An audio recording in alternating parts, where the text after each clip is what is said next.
दोस्तों, क्या एक ऐसे व्यक्ति जो खुद बंधन में है, दूसरों को मुक्ति दे सकता है? आज की कहानी एक ज्ञानी पंडित और एक समझदार राजा की है, जो हमें सिखाती है कि सच्चा ज्ञान तभी प्रभाव डालता है जब व्यक्ति स्वयं मुक्त हो। नमस्कार दोस्तों, स्वागत है आपका हमारे channel Tanishq bed time stories में, जहां हर दिन मिलती है एक नई कहानी, एक नई सीख जो आपके मन को छू जाए। आज की कहानी एक ऐसे पंडित और राजा की है जो हमें एक गहरी बात समझाते हैं। क्या एक व्यक्ति जो खुद बंधन में है, दूसरों को मुक्ति दे सकता है? आइए इस रोचक कहानी के माध्यम से जानते हैं इसका उत्तर। कहानी का नाम है जो मुक्त है वही बंधन से छुड़ा सकता है। तो बिना किसी देर के आइए शुरू करते हैं। एक राजा थे। उनके पास एक बड़े विद्वान पंडित आया करते थे। वे प्रतिदिन राजा को कथा सुनाते थे। उनको कथा सुनाते वर्षों बीत गए। राजा साहब ने पंडित को एक दिन कहा कि महाराज जी, आपको रोज कथा सुनाते हुए कई वर्ष बीत गए। जैसी कथा आज सुनाई वैसी प्रतिदिन सुनाते हैं। सुनाते सुनाते आप बूढ़े हो गए और मैं भी बूढ़ा हो गया, किंतु मैं कई वर्ष पहले जैसा था वैसा ही आज भी हूँ। आपकी कथा के निमित्त साल भर में 3 से 4 हजार रुपये लग जाते हैं। वह खजाने में घाटा ही पड़ता है। 4 हजार रुपये प्रति साल खर्चा व्यर्थ में क्यों करूं? उसका कुछ तो लाभ होना चाहिए। आपका और मेरा दोनों का समय नष्ट होता है और रुपया भी खर्च होता है।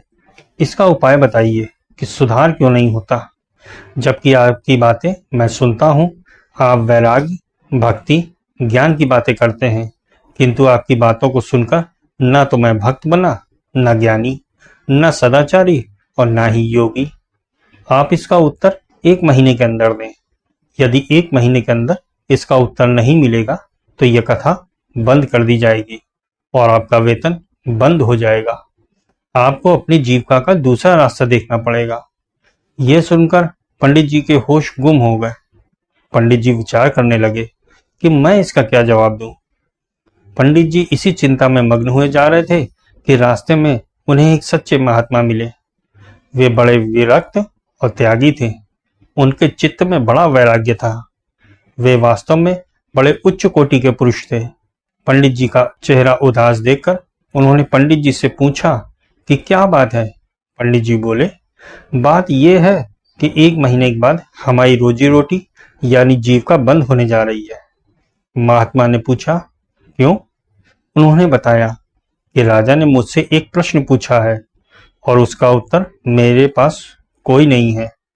प्रश्न यह है कि आप ज्ञान, वैराग्य, भक्ति की बातें करते हैं और आपकी बातों को मैं सुनता हूँ, किंतु मुझ में ना तो रत्ती भर वैराग्य हुआ, ना ज्ञान, ना भक्ति हुई।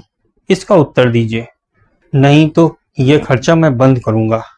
महात्मा बोले, इसके लिए आप क्यों चिंता करते हैं? इसका उत्तर मैं दे दूंगा। पंडित जी बोले, आपके उत्तर देने से तो हमारी हानि होगी, यानी एक हीनता आएगी कि इसका उत्तर पंडित जी नहीं दे सके, इस साधु ने दिया है। महात्मा ने कहा, नहीं, आपकी हीनता नहीं होगी। आप राजा साहब से कह देना कि यह तो मामूली बात है, इसका उत्तर तो हमारे शिष्य भी दे सकते हैं और मैं आपका शिष्य बन जाऊंगा। जब मैं आपका शिष्य बनकर उत्तर दूंगा तब तो आपकी कोई हानि नहीं होगी। पंडित जी बोले, तब तो नहीं होगी। पंडित जी महाराज के पास दूसरे दिन गए। राजा ने फिर पूछा कि महाराज, आपने इस विषय का कोई उत्तर तैयार किया? पंडित जी बोले, महाराज, इसका उत्तर तो मामूली बात है, वह तो हमारे शिष्य भी दे सकते हैं। हमारे ऐसे बहुत से शिष्य हैं। राजा बोले, मुझे क्या, आप दें या आपका शिष्य? मुझे मेरे प्रश्न का उत्तर मिलना चाहिए। कल आप अपने शिष्य को ले आइएगा। दूसरे दिन पंडित जी उन महात्मा को ले गए। वे उनके शिष्य बनकर चले गए। राजा ने पूछा, आप इनके शिष्य हैं? महात्मा बोले, हाँ महाराज। राजा ने कहा कि हमारा प्रश्न आपको मालूम है? महात्मा बोले, हाँ मालूम है। आपका प्रश्न यह है कि आपको ज्ञान, वैराग्य, भक्ति की बातें सुनते हुए करीब 30 वर्ष बीत गए, किंतु इसका असर आप पर क्यों नहीं हुआ? राजा ने कहा, ठीक यही बात है। उन्होंने कहा, इसका उत्तर मैं तब दे सकता हूं जब आप अपनी राज्य की सारी शक्ति तथा अधिकार 2 घड़ी भर के लिए मुझे दे दें। राजा ने कहा, ठीक है, और सब कर्मचारियों को बुलाकर कह दिया कि मैं अपने राज्य का अधिकार 2 घड़ी के लिए इन्हें देता हूं। ये जैसा कहें वैसा ही तुम लोग करना। राजगद्दी पर बैठकर महात्मा ने हुक्म दिया कि पंडित जी को रस्सी से बांध दो।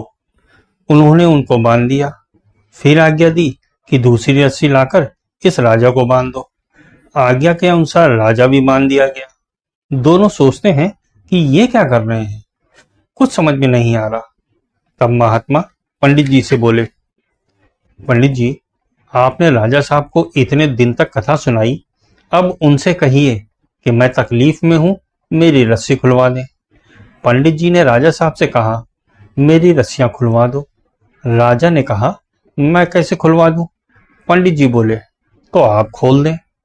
राजा ने कहा कि मैं तो खुद बंधा हुआ हूं, मैं कैसे खोल दूं? फिर बोले, किसी प्रकार खुलवा दें। राजा ने कहा, मेरा हुक्म नहीं चलता, कैसे खुलवाऊं? ना तो मेरा हुक्म चलता है, ना मेरे हाथ खुले हैं। महात्मा ने राजा साहब से कहा, आपने इतने वर्षों तक पंडित जी से कथा सुनी, पंडित जी से कहें कि आप मुझे खोल दीजिए। पंडित जी ने कहा कि मैं खुद बंधा हुआ हूं, मैं कैसे खोल दूं? अब राजा साहब से महात्मा जी पूछते हैं कि आपके प्रश्न का उत्तर मिला कि नहीं? राजा ने कहा, मैं समझा नहीं। पूछा, अभी भी नहीं समझे? आप स्वयं बंधे हुए हैं तो दूसरे को खोल सकते हैं क्या? अपने खुद को नहीं खोल सकते तो फिर दूसरों को कैसे खोलेंगे? बोले, हाँ समझ गया। पंडित जी ने कहा, आप इसका मतलब समझे? आप बंधे हुए दूसरे को खोल सकते हैं? बोले, नहीं खोल सकते। तब बोले, महाराज, बात यह है कि ये पंडित जी कथा तो आपको प्रतिदिन सुनाते हैं, किंतु ये खुद बंधे हुए हैं, ये खुद संसार के बंधन से बंधे हुए हैं। आप इनसे मुक्ति चाहते हैं। यदि पंडित जी खुद मुक्त हों तो आपको मुक्त करा दें। खाली कथा सुनने से थोड़े ही मुक्ति होती है। तोता और मैना राधे कृष्ण रटते रहते हैं। इनको ये ज्ञान नहीं है कि हम राधे कृष्ण क्यों रटते हैं। जब बिल्ली आती है और उनको पकड़ती है तो वे राधे कृष्ण भूलकर टाई टाई करने लग जाते हैं। यही दशा पंडित जी की है।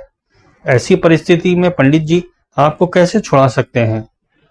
जो संसार से छूटा हुआ है, खुला हुआ है, ऐसे मुक्त पुरुष का असर पड़ सकता है। और जो संसार में खुद बंधे हुए, ऐशाराम भोगों में बंधे हुए, वे दूसरों को क्या छुड़ाएंगे?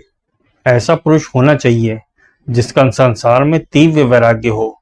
संसार से केवल तीव्र वैराग्य ही नहीं, उपरति भी हो और उससे परमात्मा के तत्व का ज्ञान भी हो। ऐसे उच्च कोटि का महापुरुष ही तभी उसकी बात का असर होता है।